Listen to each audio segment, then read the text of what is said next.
Meus amados irmãos e irmãs no Senhor, todos os conflitos foram superados na face da terra, exceto a nora contra a sogra e a sogra contra a nora. Esse é um conflito bíblico que vai durar para sempre. A palavra que nós ouvimos nesse 20º domingo do tempo comum, nós percebemos que Jesus usa dois elementos que não é muito comum nós ouvirmos da parte da boca de Deus. Eu vim trazer fogo sobre a terra e vim trazer a divisão. Quando nós ouvimos de fogo e divisão, nós lembramos do diabo. Por quê? O diabo é aquele que divide. Diabo, no grego diabolos, ou no latim diabolé, é aquele que divide, aquele que traz a divisão. E quando nós falamos de fogo, nós lembramos do fogo do inferno. Ou seja, como nosso Senhor pode falar de trazer esses dois elementos, divisão e fogo? Nós precisamos entender o que nosso Senhor quer nos falar nessa palavra. Primeiro, eu vim trazer fogo à terra. Nós sabemos que o fogo, ele está presente na Sagrada Escritura e aparece mais de 300 vezes na Sagrada Escritura o fogo. E na Sagrada Escritura, o fogo ele tem tanto o sentido de destruição, como também o sentido da manifestação de Deus. Nós então percebemos na manifestação de Deus, quando o povo de Israel estava no deserto, caminhando rumo à terra prometida. Durante o dia, o povo era coberto com uma nuvem, e essa nuvem protegia o povo do sol, do calor. Durante a noite, quando o povo de Israel acampava, descia então a coluna de fogo que protegia e iluminava o acampamento. E essa coluna de fogo era a presença de Deus junto do povo de Israel. Essa é uma manifestação de Deus. Onde o fogo destrói? Quando o profeta Elias foi provar a grandeza de Deus para os sacerdotes de Baal, o profeta Elias invocou a Deus, e Deus envia do céu um fogo que consumiu todo o sacrifício, o altar e tudo que ele fez, e ainda por cima destruiu e matou os profetas de Baal, ou seja, um fogo destruidor. Essas duas imagens, Antigo Testamento. No Novo Testamento, nós vemos a aparição do fogo, a ação do fogo no dia de Pentecostes. Estava lá os apóstolos com as portas fechadas, com medo dos judeus, com medo de que eles sofressem a mesma coisa que Jesus sofreu. E Jesus entra no meio deles e diz: a paz esteja convosco. E soprou sobre eles o Espírito Santo. E a partir do momento que desce sobre eles o Espírito Santo em forma de língua de fogo, esses homens são transformados. São tão transformados que eles começam a ter coragem, abrem as portas, começam a anunciar o Evangelho, começam a falar de Jesus Cristo. E o fogo do Espírito transformou tanto a vida desses homens, que no mesmo dia de Pentecostes, Pedro fez uma pregação e converteu 3.000 pessoas. Ou seja, Jesus vem trazer para nós o fogo transformador da nossa vida. Nós já recebemos o fogo de Deus no dia do nosso batismo, confirmado no dia da nossa crisma. Ou seja, quando Jesus nos diz: eu vim trazer fogo à terra, é nos lembrar que nós temos essa força, que nós temos essa graça de Deus para sermos testemunhas, para não ficar parados diante do mundo, diante das coisas que vão acontecendo, porque a ação de Deus nos acompanha e nós somos capazes de transformar o mundo por essa força e por essa ação de Deus. Todos nós temos o fogo de Deus, o fogo do Espírito Santo. Agora cabe a nós olharmos como que nós estamos deixando esse fogo de Deus que nos consome, que nos transforma na nossa vida de fé. Aquele que se deixa conduzir pelo Espírito Santo não é um cristão que fica parado, não é um cristão que se conforma com o mundo e com a realidade que vive.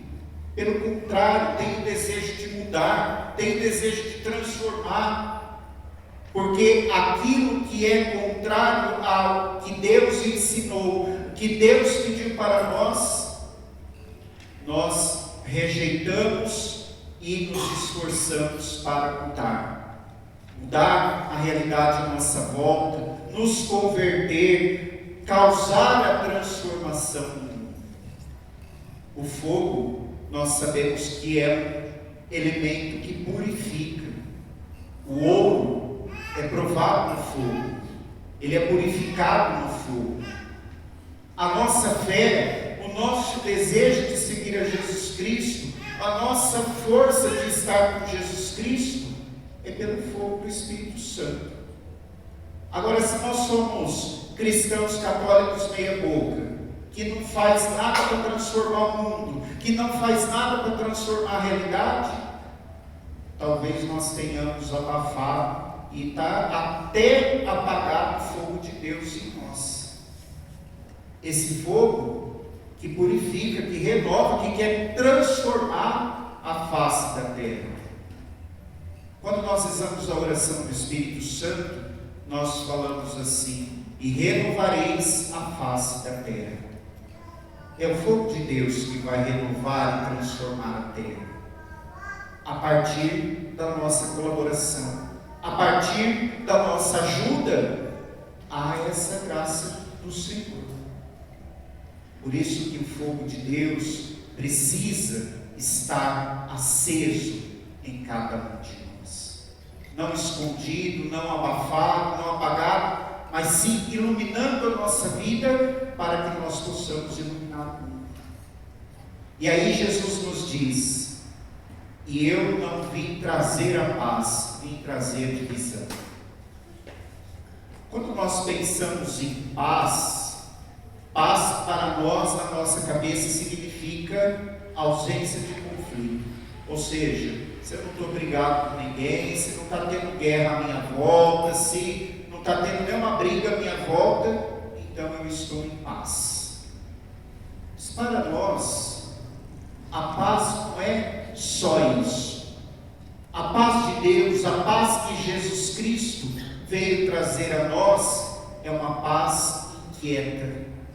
É uma paz que nos leva ao desejo de mudança. Muitas vezes nós imaginamos lá de fechar os nossos olhos, juntar nossos dedinhos e ficar, pronto, estou em paz, estou zen. Não. Porque essa paz vai me levar a buscar o sossego, e o sossego não me leva a ser transformador da realidade à minha volta. Quando Jesus fala: eu vim trazer a divisão, para que nós possamos ter a paz, é preciso realmente criar divisão. Agora, se nós ficarmos só pensando, Jesus é o Deus da união, o Deus da comunhão, o Deus da unidade, Ele é isso, Deus da comunhão, da união, da unidade, mas para viver tudo isso, é preciso passar pela divisão. pela divisão. E uma divisão que tem que acontecer na nossa vida é nos apartar das coisas do mundo, é nos apartar, nos afastar daquilo que nos afasta de Deus. Essa é uma divisão. A divisão que nosso Senhor nos fala é aquela realidade em que nós somos sinais de contradição do mundo. Ou seja, o mundo está indo por aqui na contramão de Deus, eu vou por aqui para a direção de Deus. Ou seja, então eu estou na contramão do mundo. E estar na contramão do mundo vai gerar divisão, porque eu não estou procurando agradar o mundo, mas sim agradar a Deus. Uma vida agradável a Deus. Por isso que para viver a comunhão, a união, é preciso passar pela divisão. Para que essa divisão purifique, para que essa divisão traga o sentido verdadeiro nosso de viver com Jesus Cristo.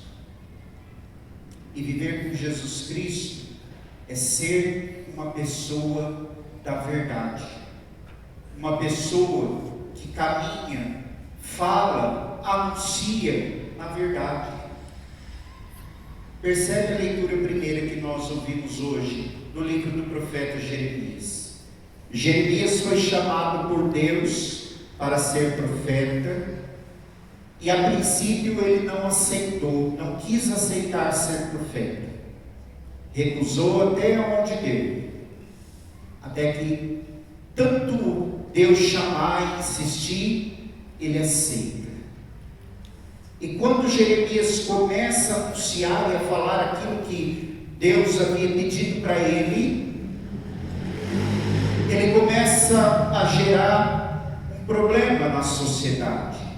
Muitas pessoas se sentiam incomodados com a pregação de Jeremias. E aí, como nós ouvimos na leitura, Jeremias foi acusado de causar a divisão, de trazer a desgraça e principalmente desanimar o povo. Desanimar o povo. E não era verdade isso. Ou seja, o homem que anunciou a verdade foi perseguido até o fim da sua vida, porque escolheu estar com a verdade, falar a verdade. E hoje nós vivemos num mundo que quem fala a verdade está errado. Ou seja, hoje o nosso mundo, e principalmente o Brasil, é a realidade do poste mijando no cachorro. Porque falar a verdade, viver a verdade, não é para qualquer um. E muitas vezes nós pensamos assim, para não criar conflito, para não ter briga, para ninguém se afastar de mim, para ninguém parar de conversar comigo, então não vou falar nada, deixa como está para ver como é que fica. E isso principalmente nós estamos presenciando nos pais. Os pais estão vendo seus filhos fazer tanta coisa errada, buscar tanta coisa errada. Não, meu filho, minha filha é meu amigão, minha amigona, não posso falar nada para ele não ficar chateado comigo. Deixa para lá, deixa como está. É assim mesmo, hoje todo mundo faz isso. É que mudou a realidade, mudou a mentalidade, então é normal. E aí, muitos se acovardam e não vivem a sua missão profética que foi recebida no dia do batismo. O profeta é aquele que anuncia, aquele que denuncia, e não é aquele que diz, deixa como está para ver como é que fica. Ou fica naquela, todo mundo faz, então eu vou fazer também. Se todo mundo pular da ponte, você pula atrás também? Nós não somos todo mundo, nós somos indivíduos criados por Deus à imagem e semelhança dele. Portanto, nós não somos aqueles que vão atrás da multidão. Nós vamos atrás do nosso Deus. E seguir o nosso Deus vale a verdade da nossa vida. Ou seja, eu vivo a verdade, eu falo a verdade,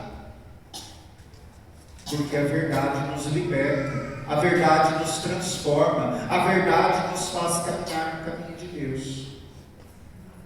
Mesmo que talvez não aceitem. Mas não vão aceitar o que eu vou falar. Não tem problema. Fale com caridade, com amor, mas fale a verdade, anuncie a verdade, e aí assim nós vamos perceber a mudança acontecendo. Mas o nosso mundo hoje está o caos que está. Por quê? Porque nós preferimos nos omitir, nós preferimos nos silenciar, nos calar, para evitar o problema. E aí nós estamos nos tornando um bando de sossegados e um bando de covardes. E na leitura da segunda carta aos Hebreus, nos fala que nós somos combatentes de Deus. Nós temos que combater em nome de Deus. E a nossa primeira luta é contra o peso do pecado que vai entrando na nossa vida. Às vezes nós vamos dizer assim: mas o sistema já está engessado, eu sozinho não vou conseguir mudar essa situação. Mas olha uma coisa, acho que nós estamos aqui em umas 60, 70 pessoas mais ou menos. Se cada um de nós tomarmos a decisão, eu vou mudar, eu vou me esforçar para mudar a realidade, nós conseguimos mudar. Nós conseguimos transformar, porque vamos olhar 60, 70 fazendo diferente, tentando mudar o sistema. Ou seja, olha aquele povo lá mudando, eu também vou me esforçar para mudar, eu também vou me esforçar para transformar. E aí nós vamos estar vivendo a nossa missão do combate, no qual nós somos chamados a viver para a glória de Cristo. Por isso que o ser cristão não é só fazer a oração em casa, não é só participar da missa, não é só fazer uma caridade de vez em quando, mas é o viver na luta para que o reino dos céus aconteça nesse mundo. E eu começo a mudar lá na minha casa, lá na minha família, com os meus. E vou levando a mudança de Cristo e do reino dos céus e a verdade aonde for necessário. Mas ninguém mais vai querer ser meu amigo, ninguém mais vai querer conversar comigo. Pergunto: você está preocupado em agradar pessoas ou agradar Jesus Cristo? Nossa vida tem que consistir em agradar a Deus, não aos homens. Porque nem o próprio Cristo, Deus encarnado, conseguiu agradar todo mundo. Imagine nós. Então não temos que nos preocupar em agradar pessoas, mas sim agradar a Deus. A nossa missão, a nossa existência nessa vida é isso. Que essa Eucaristia desperte no nosso coração esse desejo e essa certeza da nossa fé. Que nós não sejamos cristãos católicos água parada, e nem morno e nem frio na nossa vida de fé, mas sejamos consumidos pelo fogo de Deus para transformar o mundo, a realidade em que vivemos, na verdade que nos liberta e nos salva.